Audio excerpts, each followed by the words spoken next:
और घंटों की मैराथन बैठकों के बाद इजराइल की वॉर कैबिनेट ने फैसला कर लिया है कि ईरान को मुंहतोड़ जवाब दिया जाएगा। इजराइल ने इस ऑपरेशन का नाम आयरन शील्ड रखा है। वॉर कैबिनेट में यह फैसला लिया गया कि ईरान पर अलग अलग तरीके से हमले होंगे और इसके लिए अमेरिका को विश्वास में लिया जाएगा। इजराइल के पीएम बेंजामिन नेतन्याहू ने ईरान पर हमला करने के लिए अपनी सेना के चीफ से टारगेट के विकल्प भी मांगे, यानी किसी भी वक्त ईरान पर जवाबी कार्रवाई इजराइल शुरू कर सकता है। इसके लिए टारगेट मांगे गए हैं। वो कौन से विकल्प होंगे जहां पर हमला किया जाएगा, इसकी जानकारी मांगी गई है।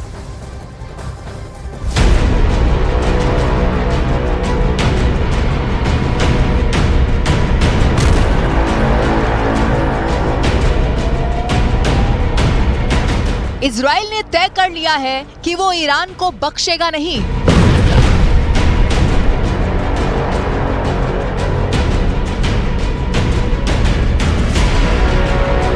अमेरिका ने भले ही इजराइल को हिदायत दे रखी है कि वो किसी तरह की कोई जवाबी कार्रवाई नहीं करेगा, लेकिन तेल अवीव में सियासी गलियारों से लेकर इजरायली फौज तक में इसी बात पर चर्चा चल रही है कि ईरान को किस तरह से करारा जवाब दिया जाए।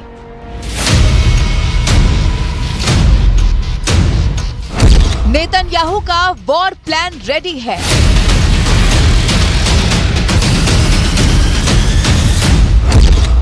स्ट्राइक के लिए तैयार है इजराइल की सेना।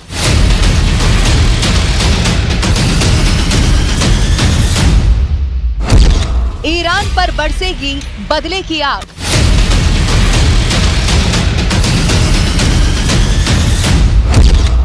होगा हमला तो विश्व युद्ध तय है।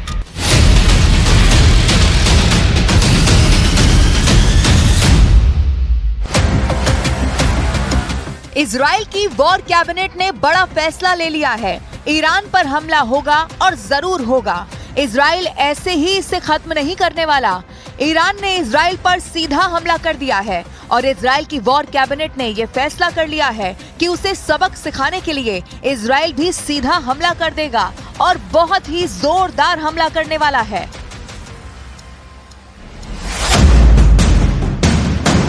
ईरान के खिलाफ शुरू होगा ऑपरेशन। ईरान पर होंगे सिलसिलेवार हमले, मिलिट्री, कूटनीति और साइबर हमले होंगे। इजराइल शुरू करेगा ऑपरेशन आयरन शील्ड। तेहरान में अहम ठिकाने पर हो सकता है हमला। नेतन्याहू ने आईडीएफ से हमले के लिए टारगेट मांगे। अमेरिका को भरोसे में लेकर होगा ईरान पर हमला।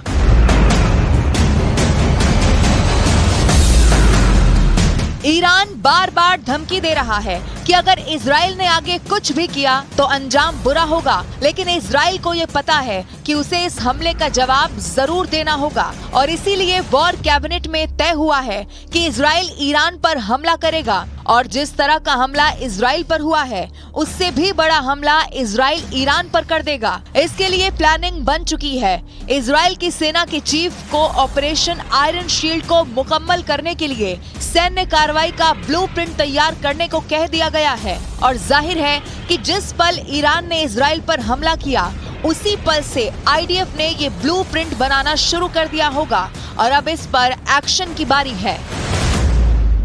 אנחנו מסתכלים קדימה, אנחנו שוקלים את צעדינו, והשיגור הזה של כל כך הרבה טילים, טילי שיוט, כטב"מים לשטח מדינת ישראל, יענה בתגובה।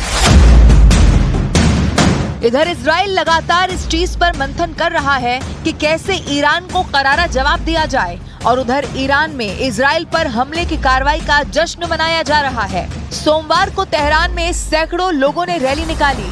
रईसी और खामेनेई के इजराइल पर हमले के फैसले का समर्थन करते हुए लोग सड़कों पर निकले, हाथों में मिसाइल लिए हुए, ईरान के झंडे लिए हुए, ईरान के सुप्रीम लीडर अली खामेनेई की तस्वीर लिए ईरान के लोग जैसे इस हमले का जश्न मना रहे हैं और इजराइल कह रहा है कि वो इस जश्न को मातम में तब्दील कर देगा।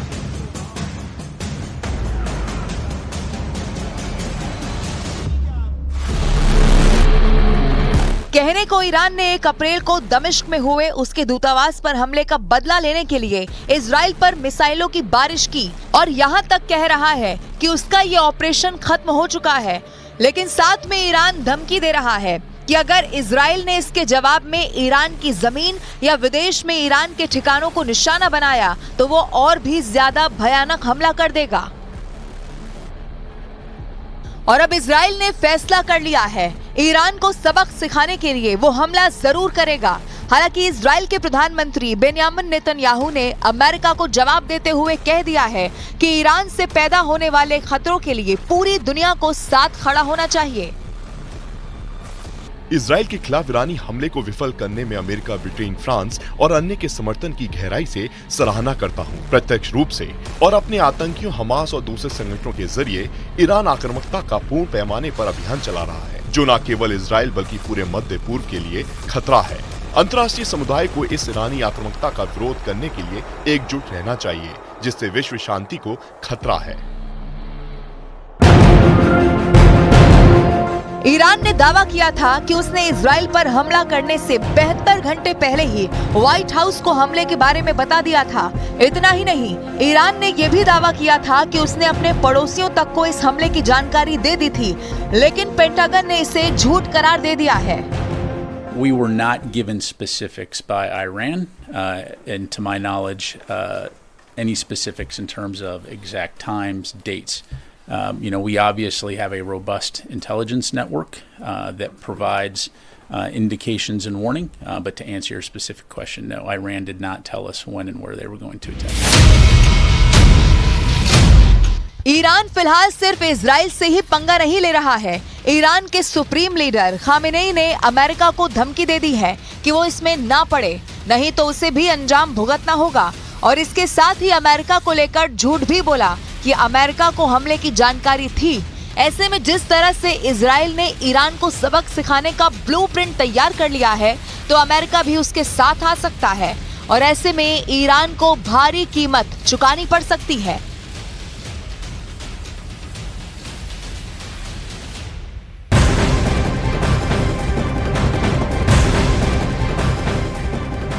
तो इजराइल ने पलटवार का मन बना लिया है, लेकिन सवाल ये कि ऐसा हुआ क्या कि ईरान ने इजराइल पर हमला बोल दिया।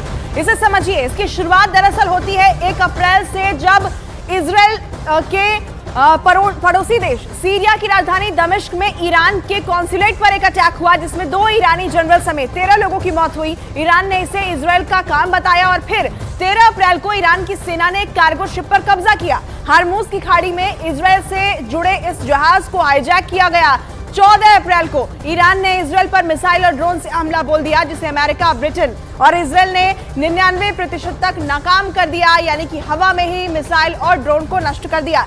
14 अप्रैल को ही ईरान के हमले के ठीक बाद चरमपंथी संगठन हिजबुल्लाह ने इजराइल के पड़ोसी देश लेबनान से इजराइल पर हमले किए और हूती विद्रोहियों ने यमन से 3 जगहों से इजराइल पर ड्रोन के जरिए अटैक कर दिया।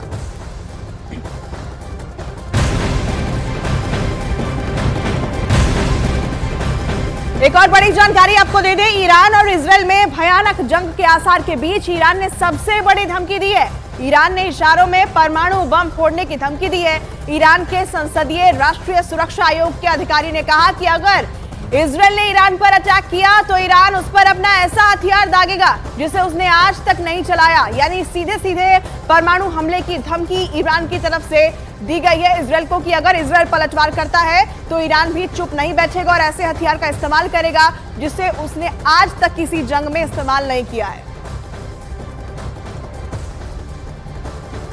ईरान और इजराइल में जारी तनाव के बीच ये जानना भी जरूरी है कि आखिर दोनों देशों में कौन किस पर भारी है, मतलब दोनों के हथियार गोदाम में किस तरह के विध्वंसक हथियार तैनात हैं। इसे भी समझिए कि इजराइल की ताकत क्या है और ईरान की ताकत क्या है। सबसे पहले सैनिकों की बात कर लेते हैं। यहाँ पर एक एक करके हम आपको बता रहे हैं कि 6,70,000 इजराइल के पास सैनिक है, उससे ज्यादा संख्या यहाँ पर। फिर डिफेंस बजट की हम अगर बात कर ले तो यहाँ पर 2 लाख करोड़ जो है वो इजराइल का है, जबकि 83,000 करोड़ ईरान का है। इसके अलावा टैंक में 1,370 इजराइल का और 1,996 जो है वो ईरान के पास। फिर नेवल फ्लीट की बात करते हैं 64 और इधर 101 एयरक्राफ्ट की संख्या भी यहाँ आपको बता दें कि 612 है और 551 है ईरान के पास। अटैक हेलीकॉप्टर में भी इजराइल के पास 48, ईरान के पास 13 बख्तरबंद गाड़ियां 43,000 से ज्यादा इजराइल के पास और ईरान के पास 65,000 से ज्यादा है। पनडुब्बी 5 है इजराइल के पास और 19 पनडुब्बी ईरान के पास है। तो इजराइल और ईरान में अगर युद्ध होता है तो किसकी ताकत किस पर भारी पड़ेगी,